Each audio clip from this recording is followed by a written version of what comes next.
세상에 떠도는 기묘한 괴담들. 첫 번째 이야기, 경북 이리의 저수지에서 실제로 겪었던 실화괴담. 아주 어렸을 적 얘기입니다. 내가 6살쯤 됐을 무렵, 나와 우리 부모님은 그 당시에는 일이라고 불렸던 시골 외갓집에 놀러가게 됩니다. 지금은 눈 씻고 찾아볼 수도 없을 정도로 시골스러운 허름한 집이었지요. 외할머니, 외숙모, 삼촌, 이모들 모두 서울에서 간만에 놀러온 나를 엄청 반겨주셨습니다. 그때만 해도 놀만한 거리가 많지 않았습니다. 고작해야 갯벌에 가서 털개를 잡고 사촌형들이랑 뛰어노는 거 외에는 별거 없었습니다. 그러던 와중에 우리 식구 모두가 근처 저수지에 가서 고기나 구워 먹기로 합니다. 한여름이니까 저수지 물에서 물놀이도 할 겸해서 말입니다. 고기도 먹고 수박도 먹고 이것저것 먹고 하며 즐거운 시간을 보내고 있었지요. 우리 식구가 놀러간 저수지는 사람들 손을 많이 타지 않는 곳이라서 엄청 깨끗했던 걸로 기억합니다. 고여있는 물인데도 많이 깨끗했습니다. 당시에 우리 아빠가 구입해 주셨던 아동용 구명조끼를 입고 물속으로 한 발씩 내려갔습니다. 그때 처음 들어가 봤던 저수지에 대한 느낌은 고여있는 물이라서 미지근했습니다. 수영하기는 괜찮은 정도였습니다. 한 발자국 내밀면 발목까지, 3-4번 내딛으면 무릎 정도까지, 좀 더 들어가면 깊이를 알 수 없을 정도로 확 빠져 들어갔습니다. 땅에 발이 닿지 않자 순간 겁이 덜컥 났지만 이내 적응되었습니다. 아빠가 사줬던 구명조끼 덕분에 혼자서 안전하게 물놀이를 즐길 수 있었지요. 몇 분이 지났습니다. 못해서 즐거운 한때를 보내는 우리 식구들이 나를 쳐다보고 손을 흔들어주며 너무 멀리까지 가면 안 된다고 얘기합니다. 나도 삼촌들과 이모들을 향해서 손을 흔들어줬지요. 너무 신난 나머지 양팔을 들어 만세를 외쳤습니다. 그 순간에 갑자기 내 체구에 비해서 약간 헐렁거리던 구명조끼에서 몸이 빠져버린 것입니다. 만세를 외쳤을 때 내 몸이 쏙 하고 분리되어 조끼만 둥둥 물에 떠버렸습니다. 처음으로 물속에 빠져본 날이었기에 너무 놀란 탓에 사력을 다해서 허우적거리며 물속으로 가라앉지 않게 발버둥을 치고 있었죠. 그때 잠시 보인 것은 나를 보며 어쩔 줄 몰라 하던 가족들의 외침과 나를 구하기 위해서 필사적으로 몸을 내던진 우리 막내 삼촌의 모습이었습니다. 나는 서서히 물속으로 가라앉고 있었습니다. 내 등이 저수지 바닥을 향해서 내려간다는 느낌이 나고 있었죠. 숨을 쉴 수는 없었지만 당시 기억으로는 물속으로 가라앉는 그 순간이 왠지 편하게 느껴졌습니다. 뭔가 부드러운 깃털이 내 몸을 간지럽히는 듯한 기분이 들었습니다. 하늘하늘한 무언가가 내 등을 감싸고 어루만져주는 그런 기분. 지금도 그 느낌을 잊을 수는 없을 것 같습니다. 가라앉는 순간에도 난 눈을 뜨고 있었기 때문에 볼 수 있었습니다. 물살을 가르며 나를 향해 다가오는 우리 삼촌의 모습을 말입니다. 나를 향해 손을 뻗어오는 삼촌을 보는 순간 안도감이 느껴집니다. 그러나 그것도 잠시. 나를 보며 눈이 휘둥그레져서는 물 밖으로 황급히 올라갔습니다. 아마도 숨이 차서 그랬겠지요. 그 어린 나이에도 난 이제 죽었구나 하는 생각이 내 머리를 스쳐 지나갔습니다. 그 후에 물속에서의 기억은 없어져 버립니다. 다시 눈을 떴을 때는 시내에 위치한 병원이었고 결국 우리 막내 삼촌이 나를 구해낸 것이었죠. 근데 주위를 둘러봐도 막내 삼촌의 모습은 보이질 않았습니다. 나중에 얘기를 들어보니 나를 무트로 끌어낸 직후에 그 자리에서 기절해버렸다고 합니다. 그리고 내가 병원에서 하루를 머물고 외갓집에 갔을 때입니다. 다른 식구들은 서울로 올라가는 우리 가족에게 작별 인사를 하기 위해서 다들 밖에 나와 있었는데 여전히 막내 삼촌의 모습은 보이질 않았습니다. 조카들 중에서도 나를 가장 이뻐하던 막내 삼촌이었는데 어린 마음에 너무도 서운하게 느껴집니다. 외할머니께서 서운한 표정으로 서 있던 내가 안쓰러웠는지 지금 막내 삼촌은 몸이 아파서 누워있다 하셨지요. 그 이후로 10년 정도의 세월이 흘러서 내가 고등학생이 되었을 무렵에 외갓집을 놀러갔을 때입니다. 난 우연찮게 외갓집 식구들이 하는 얘기를 듣게 됩니다. 물에 빠져 허우적거리던 나를 구했던 이후로 우리 막내 삼촌은 매년 여름 이맘쯤이 되기만 하면 방에 틀어박혀서 나올 생각을 하지 않는다고 합니다. 그 이유가 너무 궁금했던 나는 3일 밤낮으로 막내 삼촌에게 매달려서 그동안 무슨 일이 있었길래 그러는 거냐고 물어봤습니다. 그리고는 드디어 원하는 답을 들을 수가 있었지요. 익은 김치 한 점에 소주를 연거푸 넘기던 삼촌이 조심스럽게 입을 열고 얘기했습니다. 내가 널 구하러 물속에 들어가서 손을 잡으려 하는 순간에 똑똑히 봤다. 네 등 뒤에서 긴 머리카락을 나풀거리며 서 있던 여자 시체를 말이야. 퉁퉁하게 불어버린 얼굴인데 눈동자는 나를 쳐다보고 있었어. 문득 그때 나를 스쳐갔던 삼촌의 모습이 순간 떠올랐습니다.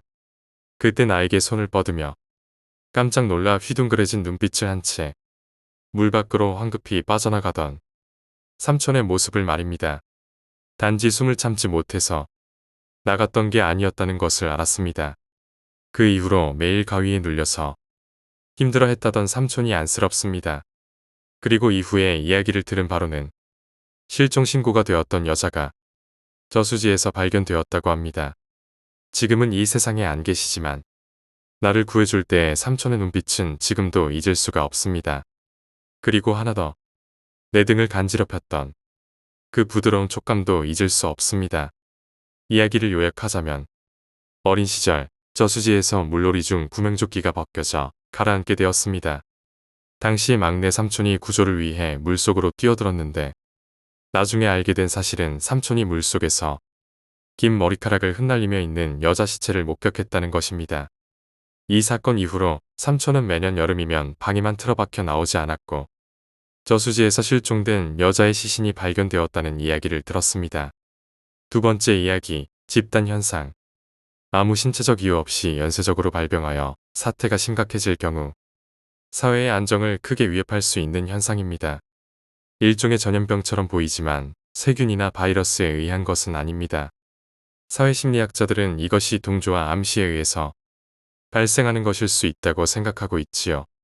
그 기원은 대략 14세기 중세 말기까지 거슬러 올라가며 눈에 띄는 원인으로서의 인자가 없음에도 불구하고 세계 각국의 수많은 문헌들에서 공통적으로 일관되게 나타나고 있기에 집단 히스테리의 존재 자체는 부정되지 않고 있습니다. 그야말로 남녀노소, 동서고금을 막론하고 지금 이 순간에도 어딘가에서는 발병하고 있을지 모를 사회적 현상입니다. 오늘은 학교에서 있었던 집단 히스테리 현상에 관하여 이야기를 해보겠습니다. 중학교 때 있었던 일입니다. 우리 반은 그날의 마지막 교시였던 영어 수업을 받고 있었습니다. 초여름이라 에어컨도 틀지 않는 교실은 그야말로 찜통처럼 더웠지요.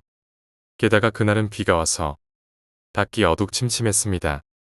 언제 번개가 내리쳐도 이상하지 않을 만큼 음침한 분위기였습니다. 그 때문이었을까?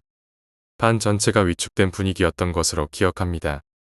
그날 영어 수업은 자신에 대한 스피치를 발표하는 것이었습니다. 단상에는 친구 K가 올라가 있었지요. 우리가 야유를 보내는 사이 녀석은 변변치 않은 영어로 스피치를 시작했고 스피치 중반 무렵 갑자기 K가 말을 멈췄습니다.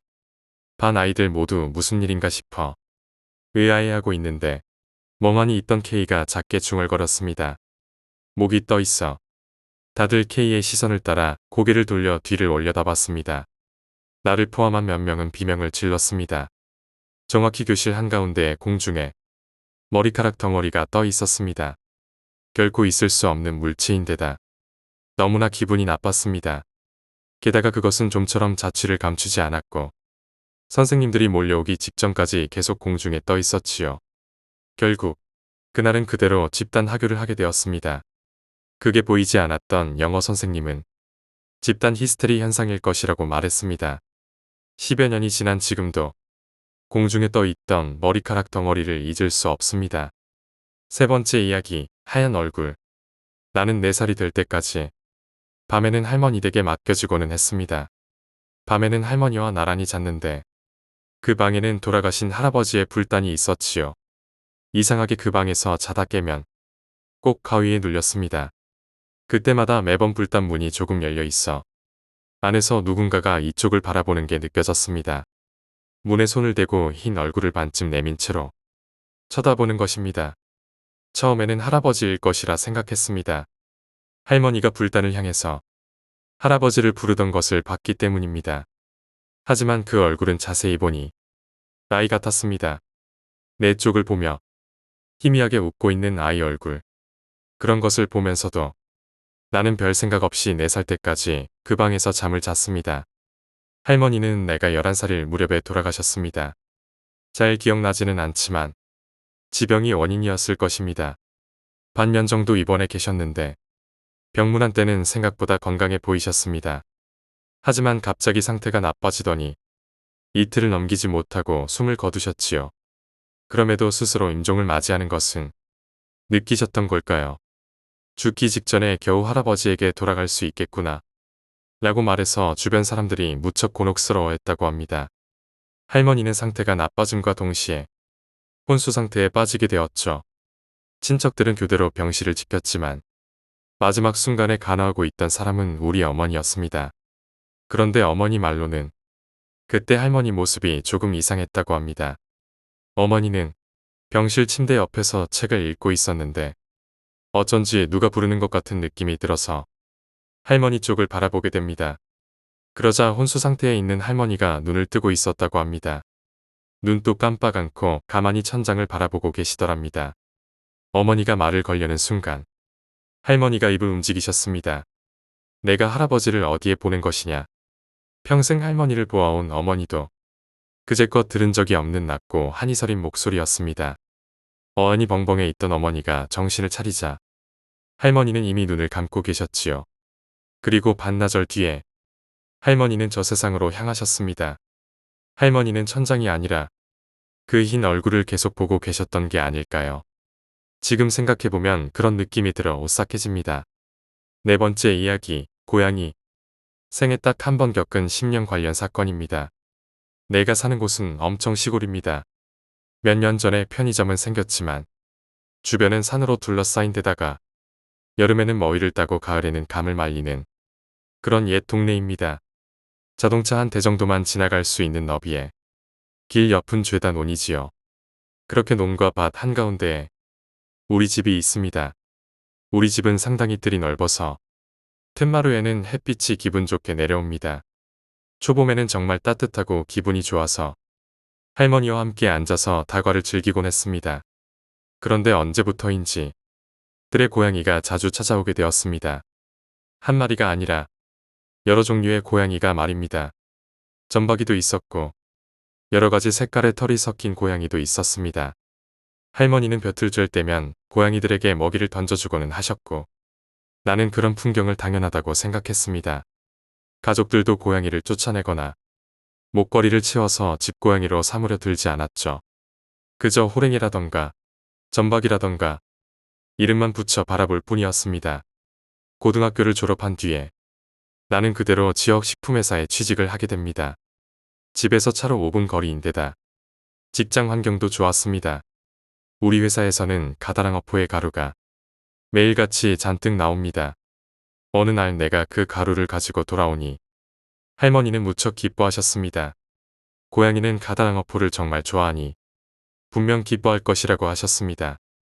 다음 날부터 작은 도자기 그릇에 할머니가 가루를 올려두면 고양이들이 핥아먹게 되었지요. 어느덧 할머니는 80을 넘으셨습니다. 옛날에는 자전거를 타고 쇼핑도 가시고 노인정에서 회의가 열리면 꼭 나가셨는데 어느새인가 집에만 머무르게 되셨습니다.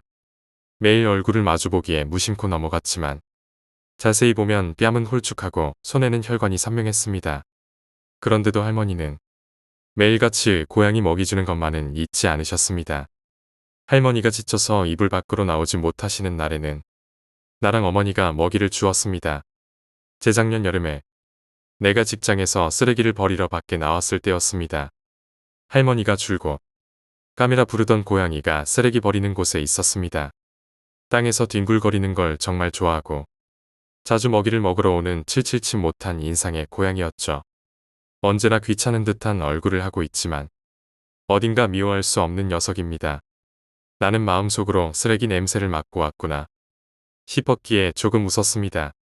언제나 집에서 만나던 까미를 직장에서 만나니 왠지 신선하고 조금 기뻤습니다. 까미는 나를 바라보더니 나에게 조금씩 다가왔습니다. 그리고는 쓰레기 봉투를 손에 들고 있는 내 앞에서 등을 쫙 펴고 앉았습니다. 평소라면 발밑에 바짝 다가와서 먹이를 달라고 조르던 까미가 마치 경례라도 하는 듯이 앞발과 귀를 세우고 나를 바라봅니다. 그런 까미의 모습은 여태까지 본 적이 없었습니다. 울지도 않고 침도 흘리지 않고 그저 내 눈을 바라보았지요. 까미가 전하려던 것은 그리 어려운 말이 아니었습니다. 받아들이고 싶지 않지만 언젠가는 찾아오고야 마는 것. 나는 어른이 되고 처음으로 울었습니다. 고무장갑을 벗고 눈시울을 눌러도 눈물은 자꾸 흘러나왔습니다. 오열과 딸꾹질이 멈추지를 않았지요. 흐릿한 시야에 까미가 번져서 보였습니다. 아직도 내게 무언가를 전하려는 듯이 말입니다. 알았어. 알았으니까. 나는 울먹이며 까미에게 말했습니다. 가슴이 무언가로 꽉 조여진 듯 숨을 쉴 수가 없었습니다. 장식물같이 움직이지 않는 까미의 얼굴은 눈물로 번져서 보이지 않았습니다. 하지만 왜일까? 뭔가 무리를 하고 있는 것처럼 느껴졌습니다. 나는 그것이 견딜 수 없이 슬펐고 쓰레기 버리는 곳에서 울고 있는 나를 상사가 찾아냈습니다. 그런데도 눈물이 멈추지 않아 그저 죄송합니다. 죄송합니다. 라고 말할 수밖에 없었죠. 상사를 따라 돌아가는 사이 뒤를 돌아보니 까미는 이미 거기에는 없었습니다. 할머니가 돌아가셨어라는 전화가 온 것은 사무실에 들어온 직후였습니다. 지금도 우리 집에는 따뜻한 날이면 고양이들이 찾아옵니다. 햇빛도 쬐고 먹이를 달라고 어머니를 보채고 나는 아직 본 적이 없지만 종종 까미가 등을 쫙 펴고 툇마루를 바라본다고 합니다. 그런 때면 어머니는 방석과 차 과자를 툇마루에 올려두십니다. 5번째 이야기, 이상한 경험. 8시가 지날 무렵에 자전거를 타고 아르바이트에 나섰습니다. 집을 나올 때는 맑았는데 나오자마자 비가 쏟아지기 시작했지요. 집에서 매장까지는 자전거로 10분 거리. 다시 우산을 가져오기도 귀찮아서 그대로 빗속을 가로질러 갔습니다. 그런데 비가 내리는 게 장난이 아니었습니다. 몇 방울 뚝뚝 떨어지나 싶었는데 곧바로 쏟아져 내리는 큰 비가 되어버렸습니다. 하도 비가 많이 내려서 눈을 제대로 뜰 수가 없을 정도였습니다. 자전거를 타고 있으니 손은 핸들을 잡고 있어 얼굴을 가리지도 못했습니다. 결국 그대로 반쯤 눈이 감긴 채로 죽어라 달려서 매장까지 가게 됩니다. 도착할 무렵에는 코트까지 흠뻑 젖어 있었습니다. 뒷문 근처의 자전거 주차장에 자전거를 세우고 매장으로 뛰어들어갑니다. 뒷문 바로 옆에는 스텝룸이 있고 탈의실도 그 안에 있습니다. 그래서 서둘러서 스텝룸으로 들어갔죠. 안에는 부매니저와 아르바이트를 같이 하는 여자아이 둘이 있었습니다. 그런데 스텝룸에 들어서자마자 왜 그래? 그건 라는 질문이 날아들었습니다. 집에서 나오자마자 갑자기 비가 막 쏟아져서 라고 대답하고 옷을 갈아입으려 탈의실로 향하려던 터였습니다. 춥고 젖어 있었으니 기분도 나빴거든요. 진짜로 왜 그런 거야? 그거 무슨 일 있었어? 매니저는 진지한 눈으로 내 팔을 잡으며 말했습니다. 아니, 비가 많이 내려서요. 라고 말했지만 손을 놓아주지 않았습니다. 무슨 소리야? 그게 라는 대답이 돌아왔습니다. 나는 도대체 왜 그러는 건지 알 수가 없었습니다. 함께 방에 있던 여자아이가 말했습니다. 오빠, 밖에는 비가 한 방울도 안 내렸는데. 그리고는 뒷문을 열었습니다. 밖에는 비가 내린 흔적이 전혀 없었습니다. 나는 뭐가 뭔지 혼란스러워졌습니다. 당장 나는 흠뻑 젖어서 가게에 들어섰는데 비가 내리지 않았다니 그럴 리가 없었습니다. 하지만 땅도 바싹 말라있고 오직 내 발자국만 남아 있습니다. 가게 사람들은 비가 내리지 않았다고 입을 모아 말했습니다. 그렇지만 나는 비를 맞았습니다. 자전거를 타고 집에서 매장까지 오는 내내 정말로 어안이 벙벙해져서 나도 뭐가 뭔지 모르겠어요. 라고 얘기할 수밖에 없었습니다. 가게 사람들도 모두 이상하다고 말하며 오싹해 했습니다. 집에 돌아올 때는 아무 일도 없었습니다. 이것도 심령현상 같은 걸까요? 개인적으로는 전혀 납득도 안 가고 무슨 일이 일어난 건지 전혀 모르겠습니다. 6번째 이야기, 악취. 나는 케이스의 연선 근처에 야스게벌 주변에서 살고 있었습니다. 그 무렵에 체험한 기분 나쁜 이야기입니다. 그날은 직장 회식 때문에 집에 돌아오는 게 늦어졌습니다. 막차를 타고 귀갓길에 올랐죠. 역에서 집까지는 자전거를 타고 돌아갔습니다. 평소 다니는 출퇴근길은 갯벌 옆에 산책길입니다. 당연히 그날도 평소처럼 그 길을 따라서 집으로 향했습니다. 산책길 도중에 초등학교의 맞은편에는 벤치가 하나 있습니다. 취기도 올랐겠다. 거기서 담배를 한 대 피기로 하고서 벤치에 걸터 앉았지요. 늦여름이라 낮에는 한여름과 다를 바 없이 덥고 밤에도 불쾌한 더위에 여운이 넘치도록 남아 있었습니다. 여전히 푹푹 찌는구나 하고 생각하며 갯벌 쪽을 보고 담배를 피웠습니다. 등 뒤에서 시선이 느껴졌습니다. 뒤를 돌아봤지만 초등학교가 있을 뿐이었죠. 시간도 시간이니만큼 아무도 없어서 술 기운 때문이리라 생각하면서도 왠지 신경 쓰여 초등학교를 바라봤지만 아무것도 보이지 않았습니다. 역시 기분 탓이구나 싶어서 다시 앞을 바라보는데 오른쪽 조금 멀리서 정체 모를 검은 그림자 같은 게 보였습니다. 그 그림자는 사람 모습을 하고 있었지만 윤곽이 희미해 사람이 아니라는 느낌이 바로 왔습니다. 그와 동시에 주변에 엄청난 냄새가 감돌기 시작했습니다. 뭐라고 할까? 썩은 물에서 나는 것 같은 구역질 나는 냄새가 났습니다. 그림자가 서서히 다가왔습니다. 나는 공포와 혼란 때문에 굳어 있었지만 순간 손에 들고 있던 담뱃재가 허벅지 위에 떨어져 제정신을 차렸습니다. 뭐가 뭔지는 모르겠지만 어쨌든 이 상황은 위험하다 느껴서 그 생각에 자전거도 내팽겨치고 도망을 쳤습니다. 불빛을 찾아 달리다 근처 편의점에 뛰어들어 한숨을 돌렸습니다. 어떻게 잘 도망친 것인지. 그 후에 아무 일 없이 지나갔습니다. 다음 날 사실은 그곳에 가기 싫었지만 늦잠을 잤던 탓에 어젯밤 그 산책길을 지나 역으로 향했습니다. 어젯밤은 취해서 이상한 꿈을 꾼 거라 스스로를 달래면서 말입니다. 그리고는 그 벤치 앞에 다다르게 됩니다. 거기에는 내 자전거로 추정되는 무언가가 널브러져 있었지요. 메이커 마크나 스티커는 분명히 본 기억이 있지만 진흙인지 썩은 흙인지 모를 것으로 잔뜩 뒤덮여 역겨운 냄새를 풍겼습니다. 마치 썩어내린 것처럼 군데군데 녹슬고 구멍이 뻥뻥 뚫려 있었죠. 흉측한 모습과 고약한 냄새에 영 기분이 아니었지만 어쨌든 일터로 향했습니다. 그날 퇴근길에 내 자전거가 있던 곳에는 아무것도 남아있지 않았습니다.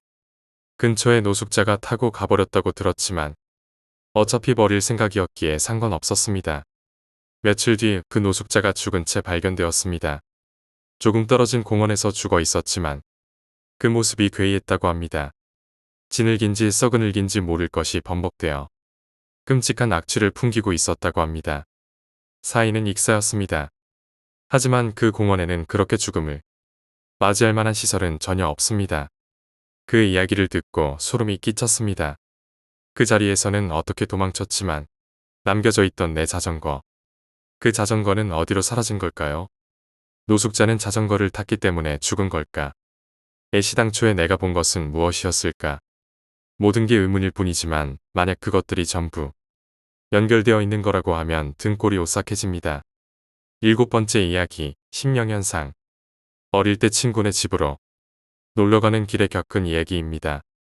친구네 집은 자전거를 타고 15분 거리입니다. 우리 동네는 논이 많고 가로등은 적어서 밤이 되면 엄청 어두웠습니다. 가는 도중에는 고가철도 밑을 지나게 되는데 거기가 언제나 기분이 나빴지요. 근처에서는 귀신이 나온다는 말이 흉흉하게 돌아다녔고 실제로 본 사람도 여럿 있다는 것 같았습니다. 나는 어두운 게 무서울 뿐 귀신은 믿지 않았기에 이어폰을 꽂고 노래를 따라 부르며 페달을 밟았습니다. 그리고 가능한 빨리 고가철도 밑을 지나갑니다. 조금 안심할 무렵에 앞을 보니 티셔츠에 청바지를 입은 사내 아이가 가로등 근처에 서 있습니다. 그 아이는 논을 바라보는 것 같았죠. 나는 내가 부른 노래를 들었을까 부끄러워하며 사내 아이의 오른편으로 지나갔습니다. 하지만 이상했습니다. 지나가는 순간에 나의 왼편에는 배수로밖에 보이질 않았습니다. 사내 아이는 바로 거기 있었는데 말입니다. 나는 당황해 자전거를 세우고 뒤를 돌아봤지만 아무도 없었지요. 이상하다 싶어 서두르기 위해 다시 페달을 밟기 시작했습니다. 그러자 정확히 1m 정도 앞, 그러니까 바로 앞에 아까 그 사내아이가 나를 보며 서 있었습니다. 부딪힌다는 생각에 나는 핸들을 확 꺾었고 그대로 넘어지게 됩니다. 넘어지는 와중에 사내아이의 얼굴이 보였습니다. 그리고 그 얼굴을 지금도 잊을 수가 없습니다. 코가 없었습니다. 그리고 입술도 없었습니다. 정확히는 윗입술만 없었던 것입니다. 입을 닫고 있어도 위쪽 이빨이 드러나 있는 정말로 괴상한 모습이었습니다. 눈을 비비고 다시 보니 거기에는 아무도 없었습니다. 어떻게든 도망쳐야겠다는 생각으로 자전거에 올라타니 왼쪽 뒤편에서 놀자 하고 목소리가 들려옵니다. 다리가 까져서 피가 나고 있었지만 죽을 각오로 페달을 밟았습니다. 노래나 부를 여유 따위는 없었기에 친구네 집으로 곧장 달려갔습니다. 도중에 묘하게 페달이 무거워지기도 했지만 알고 있는 불경을 더듬더듬 읊으면서 반쯤 울면서 갔지요.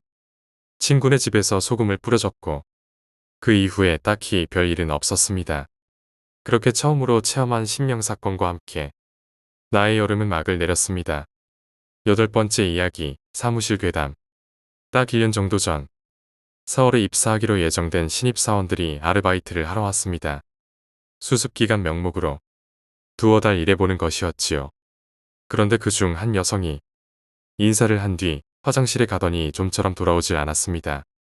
30분이 지나도 오지 않았기에 걱정이 돼서 다른 여자 사원에게 한번 확인해달라고 부탁을 했습니다.